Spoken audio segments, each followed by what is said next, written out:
जाते हैं। सुमंत जी महल में आए, देखा महाराज व्याकुल हो रहे हैं। सुमंत ने देखा महाराज के रुदन की दशा, केस उनके खुले हुए हैं, बड़े संकट में हैं। सुमंत जी से महाराज ने सुमंत जी ने महाराज से पूछा, लेकिन वो तो फूट फूट के रो रहे, कुछ बोल नहीं रहे। कैकेयी से कहा, देवी महाराज के दुख का कारण क्या है? कैकेयी ने कहा, नहीं, तदगच्छ त्वरितम सूत राजपुत्रम यशस्विनम। श्री राम के दर्शन की कामना से व्यथित होकर रात भर इन्हें नींद नहीं आई है, श्री राम का दर्शन करना चाहते हैं। इसलिए रामम आने भद्रम ते नात्र कार्या विचार। आपको ज्यादा विचार नहीं करना चाहिए, आप अति शीघ्र श्री राम को ला करके महाराज का दर्शन करा। सुमंत जी ने कहा कि मैं महाराज दशरथ का मंत्री हूं, रानी कैकेयी का मंत्री नहीं हुई, मैं राज सिंहासन से बधा हुआ, इसलिए अशुत्वा राज वचनम कथम गच्छामि महामिनी। हे भगवती, बिना महाराज के आदेश के मैं चल नहीं सकता, जा नहीं सकता। महाराज ने कहा, रामन दृष्ट इच्छा। सुमंत जी तुरंत निकल गए। राम जी नियम व्रत का पालन कर रहे थे और माता कौशल्या श्री राम के महल में आकर उनको कहती है, लाल जी, लग्ने कर्कट के प्राप्त जन्म रामस्य च स्थिते अभिषेकाय रामस्य द्विजेन्द्रैरुपकल्पितम्। ब्राह्मणों में, अयोध्या वासियों में बड़ा आनंद है। सुमंत जी गए, राम जी को समाचार दिया, आपके पिता आपका दर्शन करना चाहते हैं। तुरंत रथ पर सवार होकर के पिता के महल में, कैकेयी के महल में आए, चरणों में वंदन किया है। उस समय महाराज ने श्री राम को देखा, नेत्र से झरझर अश्रुपात होने लगा, फूट फूट कर रोने लगे, लेकिन कुछ बोल नहीं रहे। राम जी को बड़ा भय हुआ, आखिर में क्या कारण है? कभी ऐसी दशा अपने पिता की नहीं मैंने देखी। रामो विभयमा पन्ना पदास्पृष्टेव पन्नग। जैसे पैर से मानो सर्प छू गया हो तो भय सबसे बड़ा होता, पता नहीं काट लिया हो, विष चढ़ गया हो। लेकिन जब महाराज कुछ नहीं बोले तो उन्होंने कहा कि मां, पिता की इस दशा का कारण क्या है? महाराज हमको देख करके कुछ बोलने नहीं। कैकेयी ने कहा कि राघव, आपका ही रात भर स्मरण करते हुए इनको नींद नहीं आई है, और पुत्र का धर्म है कि पिता के संकल्प की रक्षा करना। राम जी ने कहा कि मैं वचन देता हूं, पिता की आज्ञा का मैं पालन करूंगा। तद्ब्रूहि वचनम देवी राज्ञ यदभिकांक्षितम। राज्ञ यद अभिकांक्षितम तद्ब्रूहि वचनम देवी। मेरे पिता जो चाहते हैं आप हमें बतलाओ। कैकेयी ने कहा कि पहले आप प्रतिज्ञा करो कि पिता की आज्ञा का पालन करोगे। राम जी ने कहा कि हे माता, तुम मुझे जानती हो, रामो तिर्नाभिभाषते। राम कभी दो बात नहीं करता, एक बात कह दिया कि दिया, तो दोबारा आजकल जैसे कहते हैं दिया दिया दिया, ये कहने की जरूरत ही नहीं। दत्तम, अगर यह शब्द निकल गया तो अभय दे दिया। इसीलिए हमारे यहां चरम मंत्र है कि सकृदेव प्रपन्नाय तवास्मीति चयासते अभयम सर्वभूतेभ्यो ददाम्येतत् व्रतम मम। सकृत एक बार ही जीव आकर के अगर कहता है मैं आपका हूं, मेरा प्रपन्न है, तो सर्वभूतेभ्यो, सभी प्राणियों से मैं उसे अभय कर देता हूं। सदा के लिए मैं उसे अभय कर देता हूं।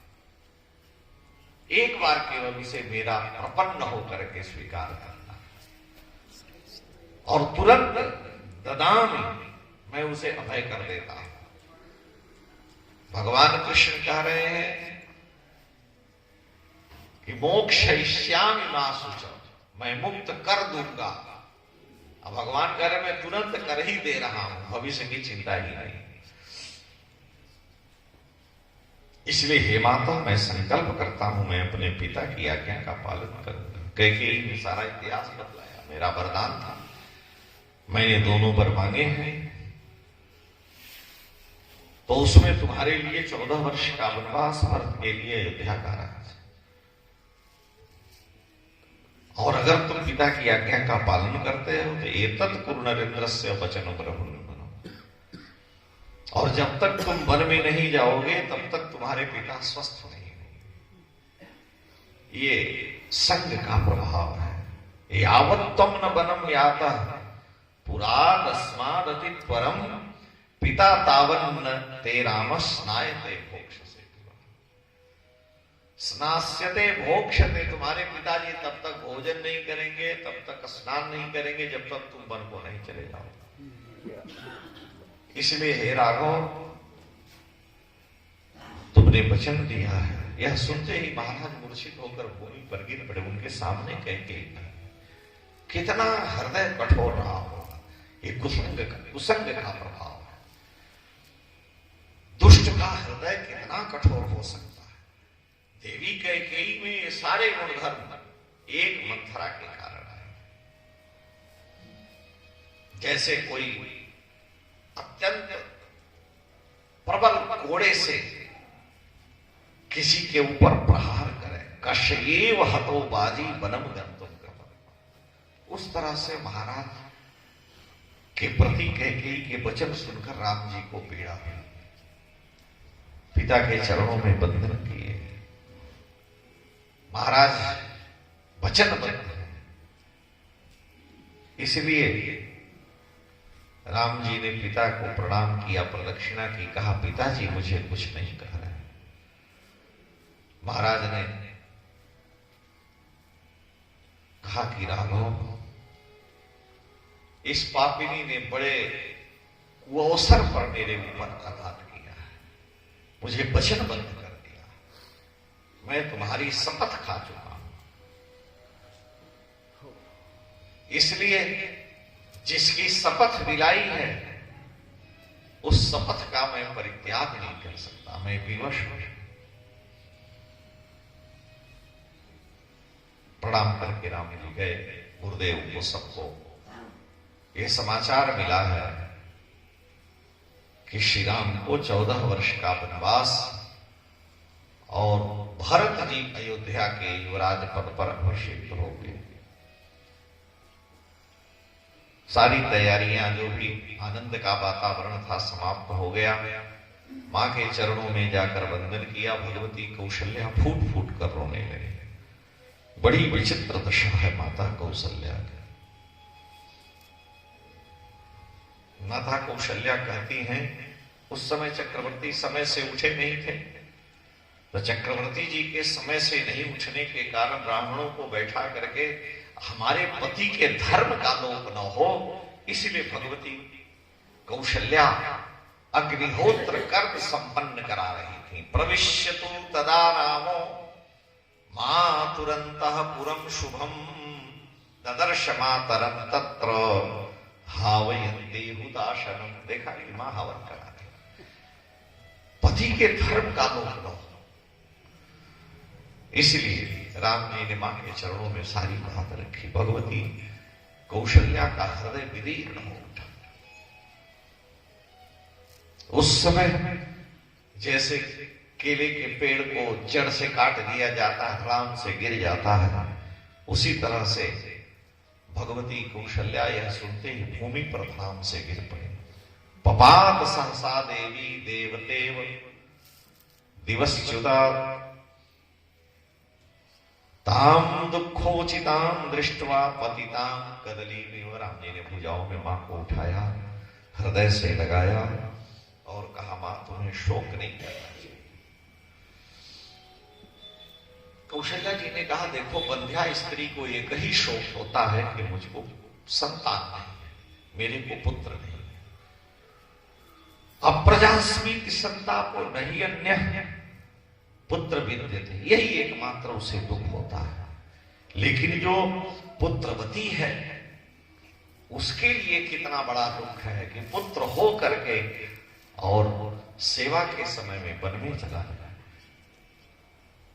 अत्यंतम निगृहीता स्वी भर्तृ नित्य सम, मुझे कभी भी जीवन में महाराज ने सम्मान नहीं दिया।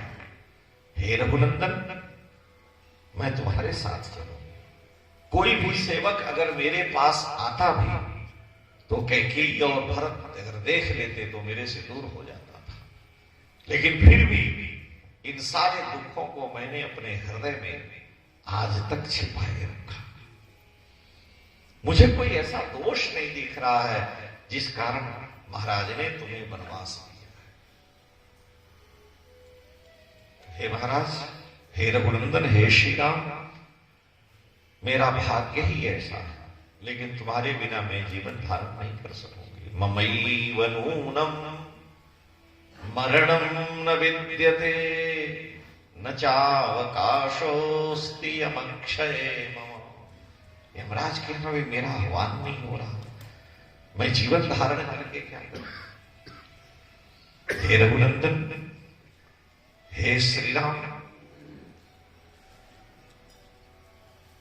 मैं तुमसे प्रार्थना करती हूं कि मुझे अपने साथ ले चलो। राम जी ने मां को समझाया, भगवती, स्त्री नाम पतिरेव देवता, स्त्री का देवता पति है।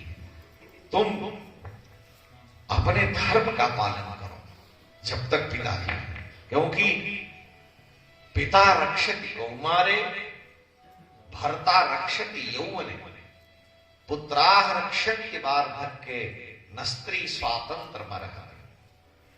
स्त्री की कुमारावस्था में जब तक वो कुमारी है पिता रक्षा करता है, विवाह हो जाने के बाद भर्ता रक्षा करता है, और पति के नहीं रहने पर पुत्र उसका संरक्षण करते हैं। उसे स्वतंत्र जीने का अधिकार तो है, लेकिन स्वतंत्र घूमने का अधिकार नहीं है। न स्त्री स्वातंत्र रहती जिम स्वतंत्र भय बिगड़ई नारी। आज जितना उपद्रव हो रहा है इसमें कारण भी है। एक तो उच्छृंखलता आ गई है। हमारे यहां शास्त्र कहता है कि स्त्री को मर्यादा में रहनी चाहिए, उसके सिर से मर्यादा का वस्त्र नहीं उतरना चाहिए। भगवान कृष्ण ने प्रतिज्ञा की कि सारे कौरव और पांडव मारे जाएंगे। आज मैं संकल्प करता हूं कोई नहीं बचेगा, अर्जुन भीम युधिष्ठिर नकुल सहदेव चाहे देश में जो भी हो। इसलिए कि जिन सबके रहते हुए मेरी मानी हुई बहन द्रौपदी के मस्तक से मर्यादा की साड़ी उतर गई, उसके लिए ये जो भगवती पृथ्वी है इन सबका रक्तपान करेंगे, यानी कोई नहीं अब अधिक समय जी सकता है। मैं काल रूप हूं, देवी द्रौपदी के सिर पर मर्यादा की साड़ी चढ़ाने के लिए मैं इस पृथ्वी को रक्त रंजित करूंगा। और भीष्म पितामह कह रहे हैं कि प्रभु मैंने देखा है कि सारे योद्धाओं को आप मारते जाते थे, पीछे से मरे हुए को लोग मार रहे थे। घटोत्कच ने कहा आयु रक्षणा, आप अपनी आंखों से सबके आयु का हरण कर ले रहे थे। सब जब मर जाए तो उसके बाद ये लोग मारते थे, क्योंकि एक धर्ममयी स्त्री, पतिव्रता स्त्री के सिर से वस्त्र खींचने के कारण केवल सिर से वस्त्र उतरा था। इसलिए शास्त्रकार कह रहे हैं हमारा जो इतिहास है वो ये कह रहा है कि नहीं, इसकी रक्षा होनी चाहिए। स्त्री को स्वतंत्र का अधिकार है, स्वतंत्रता का अधिकार नहीं है वो उच्छृंखल होकर के और समाज में यत्र तत्र विचरण करे। हमारा कोई क्या बिगाड़ है, नेता होंगे तो पकड़ लिए जाएंगे, हम लोग नेता परेता है ही नहीं। भगवती कैकेयी को राम, कौशल्या को मां को राम जी ने समझाया है। लक्ष्मण जी जब यह सुने क्रोध से आग को बुला, उन्होंने कहा आप हमें आदेश दीजिए, मैं पिता को बंदी बना करके आपको अयोध्या के युवराज पद पर अभिषिक्त कराऊंगा। राम जी ने कहा कि यही शास्त्र कहता है। लक्ष्मण जी ने कहा हाँ, शास्त्र यही कहता है। गुरोरप्यवलिप्तस्य कार्या कार्यमजानतः उत्पथं प्रतिपन्नस्य कार्यम भवति शासन। अगर पिता भी है, गुरु भी है, और उचित अनुचित को जान करके गुरोर अपि अवलिप्तस्य कार्याकार्य बजाना, ये शास्त्र संबद्ध इदम कर्तव्यम अस्ति, ये करना चाहिए, इदम अकर्तव्यम अस्ति, यह नहीं करना चाहिए। जानने के बाद भी जो नहीं करना चाहिए वही कर रहा है। ऐसी दशा में उत्पथम प्रतिपन्न से, अगर गुरु पिता कुमार्ग में जा रहा है तो कार्यम भवति शासन, उनको भी बंदी बना करके कारागृह में डाल दो, उनका भी अनुशासन करना चाहिए, दोष नहीं है। महाराज ये अनुचित कर रहे हैं, क्योंकि भरत को अयोध्या का राज्य सिंहासन मिलना ही नहीं चाहिए, वो छोटे भाई हैं। ऐसी दशा में सूर्य वंश की सारी मर्यादा का नाश मेरे पिताजी कर रहे हैं। भाई लक्ष्मण जी जितना सुने उसी के अनुसार वो बोल रहे हैं। अतः हनिष्ये पितरम वृद्धम कैकेय्या सप्तमानसम, मैं बूढ़े अपने पिता का वध कर दूंगा जिनका मन कैकेयी में आसक्त है। कृपणम च स्थितम बाल्ये वृद्ध भाव न करे, और वो बूढ़े हो गए, उनकी बुद्धि काम नहीं कर रही।